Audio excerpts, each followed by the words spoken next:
আজকে 9 নম্বর ওয়ার্ড কর্মী সভা। এই কর্মী সভার প্রস্তুতি সভা আমি একবার করেছিলাম ফেসিস্ট সরকার আমলে পর্যটন পার্টি অফিসের 3য় তলায় প্রেস কনফারেন্স। তখন একদিকে আমাদের প্রস্তুতি সভা চলছে, আরেকদিকে পার্টি পেশ পুলিশ দিয়ে ঘেরাও করে রাখা হয়েছে। এরকম অসংখ্য আমাদের কাছে স্মৃতি রয়েছে।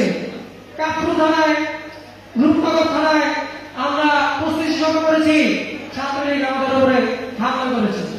আসলে কর্মী সভা বলতে গেলে এখানে যদি বলতে চাই আমি দীর্ঘ সময় লেগে যাবে, কেননা 2010 সাল থেকে এই ওয়ার্ডে আমার পথ চলা।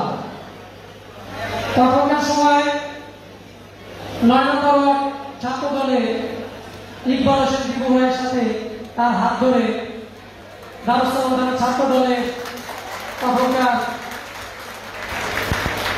তুখর নেতা জহিরুল ইসলাম জহিরের মাধ্যমে ছাত্র দলে পথ চলাম। এরপর 2012 সালে সর্বপ্রথম 9 নম্বর কমিটি হয়। ভাগ্যের নির্মম পরিহাসে আমি সেই কমিটি থেকে বঞ্চিত হই।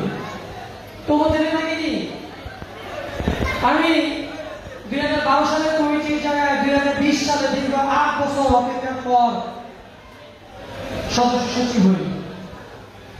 আসলে রাজনীতি একটা ম্যারাথন ধরা হয়ে গেছে। এখানে যোগ্যরা আসে, আবার যোগ্যরাই বাদ পড়ে। আমি এটাই মনে করি। এখানে আজকে যারা যাদের কর্মী সভা, যারা পদপ্রার্থী, এরা সবাই আমার ছোট ভাই, সকলে।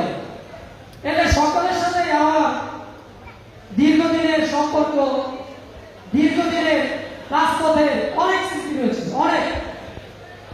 এই যে কামরুল, ও আমি 29শে জুলাই গাবতলী 2023 সাল পৌরসভা।